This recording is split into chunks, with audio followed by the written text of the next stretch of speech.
Hay viajes que se planean durante meses. Se ahorran los pasajes, se eligen las fechas, se arma un itinerario con las cosas que uno siempre quiso ver. Y hay viajes que además tienen un motivo especial. Una celebración, excusa perfecta para reunir a 3 generaciones en el mismo país. El viaje del que vamos a hablar hoy era exactamente eso. Una familia colombiana que llegó a Brasil para celebrar unos 15 años. 6 personas, un plan sencillo, alegre, común. Y una mañana de sábado que terminó de la peor manera posible. El sábado 8 de agosto de 2026, un helicóptero turístico se desplomó en una zona de vegetación densa dentro del Parque Nacional de Tijuca, en Río de Janeiro, muy cerca del mirador de vista chinesa. Las 4 personas que iban a bordo murieron. 3 de ellas eran turistas con las de una misma familia, la abuela, su hija y su nieta. La 4ª víctima fue el piloto brasileño. Entre las fallecidas estaba Sofía Murillo Manrique, una creadora de contenido colombiana de 17 años que había construido una comunidad de más de 250,000 seguidores entre TikTok e Instagram.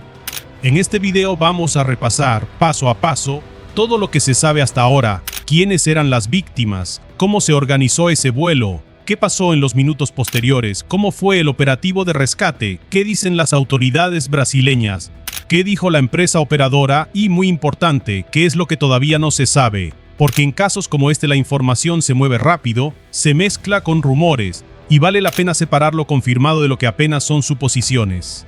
Empecemos por el principio. La familia había viajado desde Colombia a Brasil por unas vacaciones, pero no eran unas vacaciones cualquiera. El motivo central del viaje era celebrar los 15 años de una de las integrantes más jóvenes del grupo, Laura Manrique, nieta de la abuela de la familia. Era, según relataron después los propios familiares a la prensa, el primer viaje del grupo a ese país. La idea era conocer Río de Janeiro, disfrutar unos días juntos y quedarse con recuerdos que duraran toda la vida. Dentro de las actividades que habían programado estaba un paseo aéreo, un vuelo panorámico en helicóptero sobre la ciudad, de esos que sobrevuelan las playas, los cerros y algunos de los puntos más reconocibles de Río. Es una actividad turística habitual en esa ciudad, que miles de visitantes contratan cada año. Según contó un familiar de las víctimas a medios brasileños, el paseo lo encontraron por Instagram y lo reservaron por WhatsApp. Nada extraño, así funciona hoy buena parte del turismo. El recorrido contratado tenía una duración prevista de aproximadamente 20 minutos. De acuerdo con lo publicado por medios brasileños a partir del comprobante de pago, la familia desembolsó $2.550 por ese paseo. La ruta incluía el sobrevuelo de la zona de la Floresta de Tijuca, es decir, precisamente la región donde el helicóptero terminaría cayendo. Y aquí aparece el detalle que convierte esta historia en algo todavía más difícil de asimilar. La aeronave contratada tenía capacidad para 4 ocupantes, el piloto y 3 pasajeros, pero el grupo familiar era de 6 personas. No cabían todos en el mismo vuelo. Había que dividirse, alguien tenía que subir primero y alguien tenía que esperar en tierra. En el primer turno subieron 3. Lida Rocío Cubillos, de 59 años, la abuela, Wendy Manrique Cubillos, de 37 años, hija de Rocío, y Sofía Murillo Manrique, de 17 años, hija de Wendy y nieta de Rocío. 3 generaciones de la misma familia en la misma cabina. Abuela, madre e hija, los otros 3 integrantes se quedaron esperando su turno. Entre ellos, la propia quinceañera, la adolescente cuyo cumpleaños era el motivo del viaje. Ella permaneció en tierra junto a sus padres, esperando el segundo vuelo. Esa decisión logística, tomada sin pensarlo 2 veces, terminó separando a la familia entre quienes se subieron y quienes no. Hay otro detalle que los familiares relataron después. Un guía colombiano que debía acompañarlos en el aire para explicarles los atractivos de la ciudad se retrasó alrededor de media hora y el vuelo terminó saliendo sin él. Es el tipo de detalle menor que nadie recordaría. En este caso quedó grabado. El helicóptero despegó esa mañana con el piloto y las 3 pasajeras a bordo. Y después vino la espera. Uno de los familiares que se quedó en tierra, identificado como Víctor Manrique, relató a medios brasileños cómo vivieron esos minutos. El vuelo estaba previsto para durar 20 minutos. Pasaron 20, pasaron 30. Cuando llegaron a los 40 minutos sin noticias, la preocupación ya era evidente. No es normal que un recorrido de 20 minutos se duplique en tiempo sin ninguna explicación. Víctor se acercó entonces a los empleados de la compañía de vuelos turísticos para preguntar qué estaba pasando, y la respuesta que recibió fue que el piloto había informado sobre la necesidad de realizar un aterrizaje de emergencia. Ese fue el primer indicio concreto de que algo había salido mal. Poco después se enterarían de que el helicóptero había sufrido un accidente. Parte de la familia terminó confirmando la magnitud de lo ocurrido por internet, mientras todavía estaban en el punto de despegue esperando un vuelo que ya nunca iba a salir. Enterarse por una pantalla en un país extranjero de que 3 de los tuyos acaban de morir. Es difícil imaginar algo más cruel. Vamos ahora a lo que ocurrió en el lugar de la caída. El Cuerpo de Bomberos de Río de Janeiro recibió la alerta a las 11:11 de la mañana, hora local. El aviso correspondía a una caída de aeronave en las inmediaciones de Vista Chinesa, en el Alto da Boa Vista. Conviene ubicar bien esta zona, porque explica mucho de lo que vino después. Vista Chinesa es un mirador de estilo oriental situado dentro del Parque Nacional de Tijuca. Desde ahí se ven algunos de los paisajes más reconocibles de la ciudad: el Cristo Redentor, la Lagoa Rodrigo de Freitas, Ipanema Blon, el Jardín Botánico y parte de la Bahía de Guanabara. Es una zona muy frecuentada por turistas, ciclistas y corredores, pero también es montaña, selva urbana espesa, con pendientes pronunciadas y sectores de precipicio. El helicóptero cayó en un punto de mata cerrada, en un terreno inclinado y de difícil acceso terrestre. Tras el impacto, la aeronave se incendió. Reportes oficiales indican que hubo una explosión del combustible y que el fuego se extendió a la vegetación circundante. El operativo fue considerable. Los bomberos localizaron los restos con apoyo de su unidad de operaciones aéreas. Participaron alrededor de 40 efectivos, 11 vehículos y 4 unidades operativas. El terreno empinado, con áreas de precipicio, obligó a emplear técnicas de cuerda y equipamiento de seguridad especializado para llegar al punto exacto de la caída.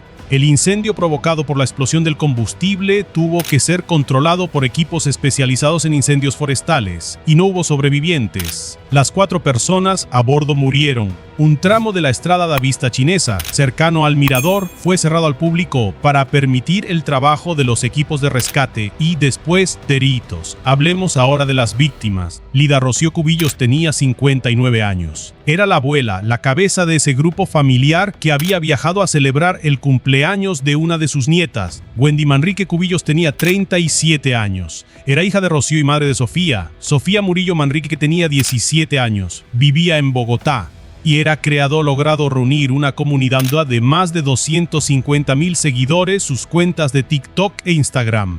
Su contenido estaba enfocado en belleza, maquillaje, reseñas de productos cosméticos, rutinas de cuidado de la piel y publicaciones sobre su vida cotidiana. Ese tipo de contenido que hoy consume una audiencia enorme entre público joven y con el que Sofía se había ganado un espacio propio. Su última publicación conocida en TikTok fue el 5 de agosto, 3 días antes del accidente, 3 días antes de subir a ese helicóptero. La 4ª víctima fue el piloto brasileño Alessandro Rocha. De acuerdo con medios de ese país, contaba con cerca de 20 años de experiencia como instructor de ultraligeros y helicópteros.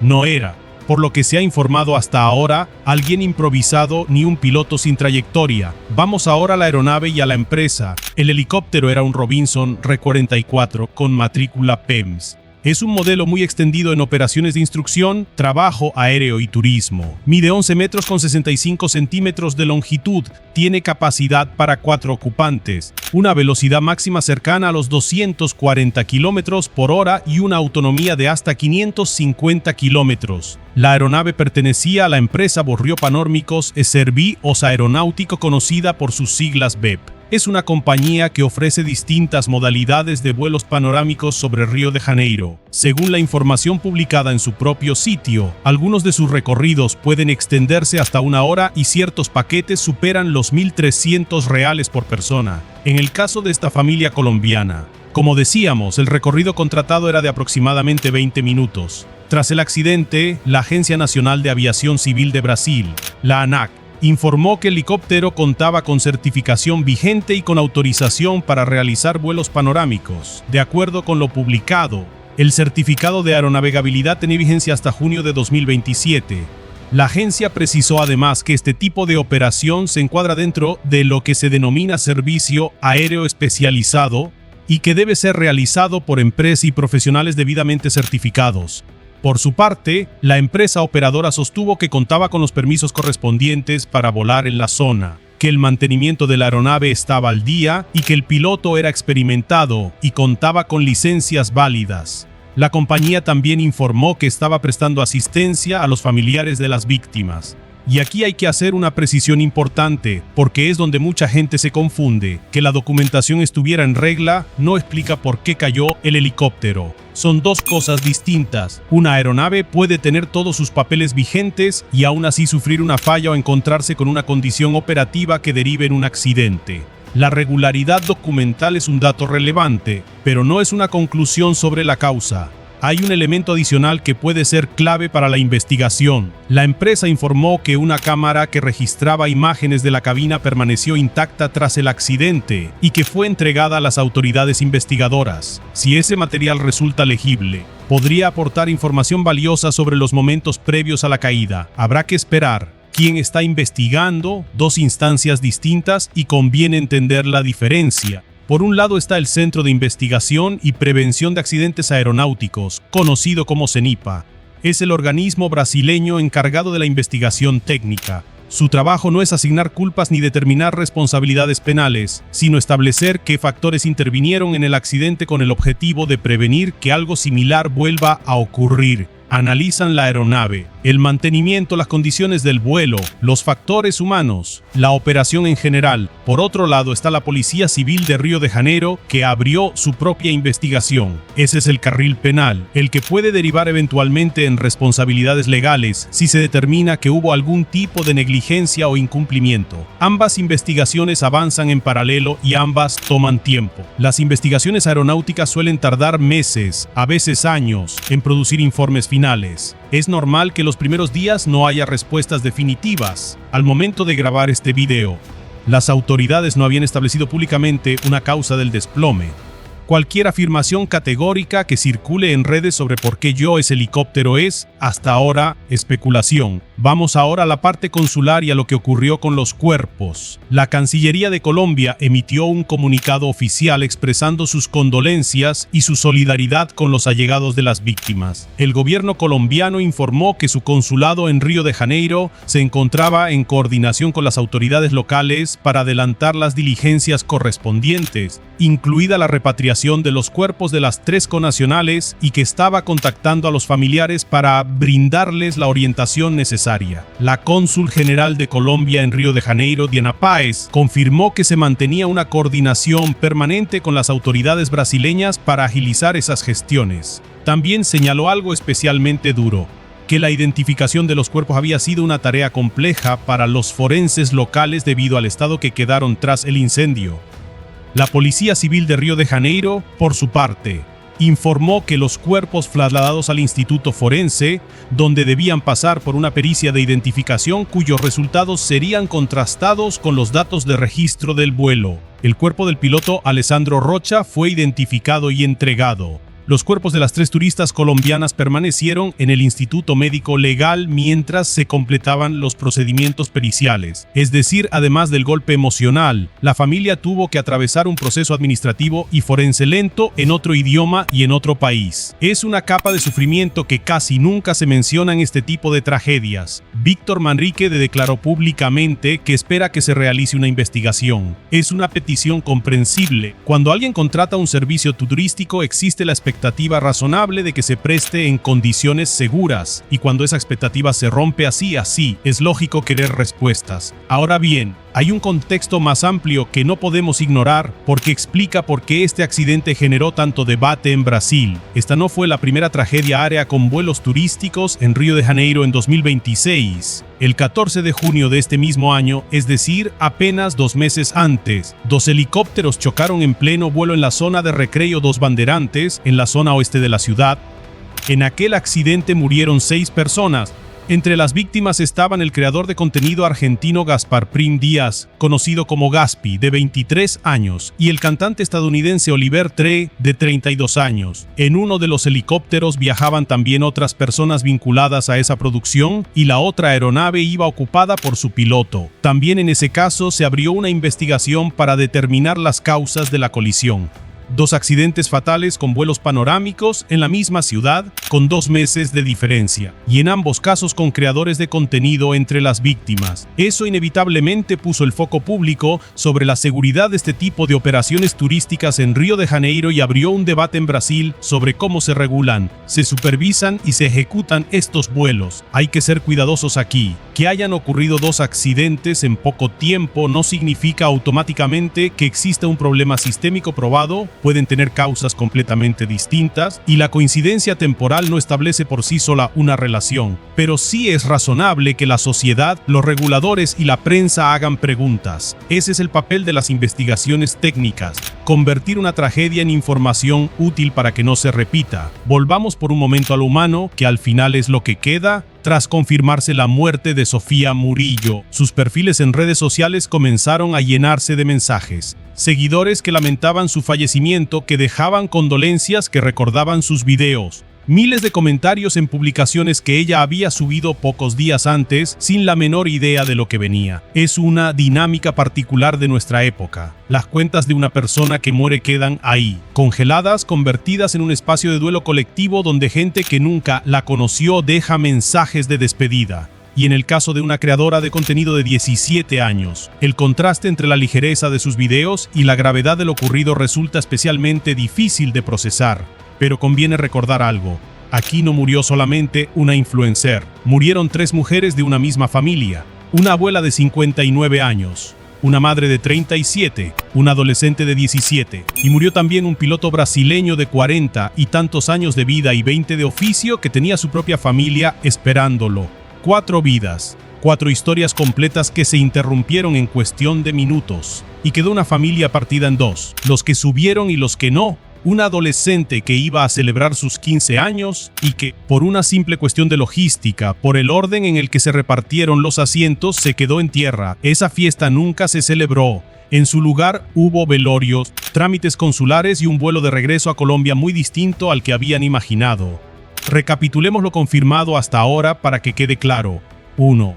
El accidente ocurrió la mañana del sábado 8 de agosto de 2026 en las inmediaciones de Vista Chinesa, dentro del Parque Nacional de Tijuca. 2. La aeronave era un Robinson R-44 de matrícula PPMEFS, operado por la empresa Borrio Panórmico Servicios Aeronáuticos. 3. Murieron las 4 personas a bordo. El piloto Alessandro Rocha y las turistas colombianas Lida Rocío Cubillos, Wendy Manrique Cubillos y Sofía Murillo Manrique.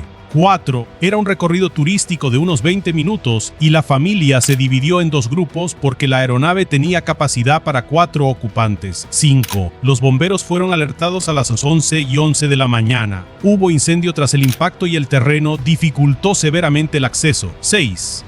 La ANAC informó que la aeronave tenía certificación vigente y autorización para vuelos panorámicos. La empresa afirmó que el mantenimiento estaba al día y que el piloto tenía licencias válidas. 7. CENIPA y la Policía Civil de Río de Janeiro investigan y hasta ahora no se ha establecido públicamente una causa. Y ahora lo que no se sabe, que también es importante decirlo, no se sabe si hubo una falla mecánica, no se sabe si hubo un factor meteorológico, no se sabe si hubo un error humano, no se sabe qué reportó exactamente el piloto antes de la caída más allá de lo que trascendió sobre un aterrizaje de emergencia. No se sabe contiene el material de la cámara que fue entregada a los investigadores. Todo eso está pendiente. Cuando aparezcan los informes oficiales, tendremos una imagen más clara. Mientras tanto, lo responsable es no adelantar conclusiones, sobre todo cuando hay familias de por medio que apenas están empezando a procesar lo que pasó. Si algo deja este caso más allá de lo aeronáutico, es un recordatorio incómodo de lo frágil que puede ser todo. Una familia que ahorró para un viaje, un plan de 20 minutos,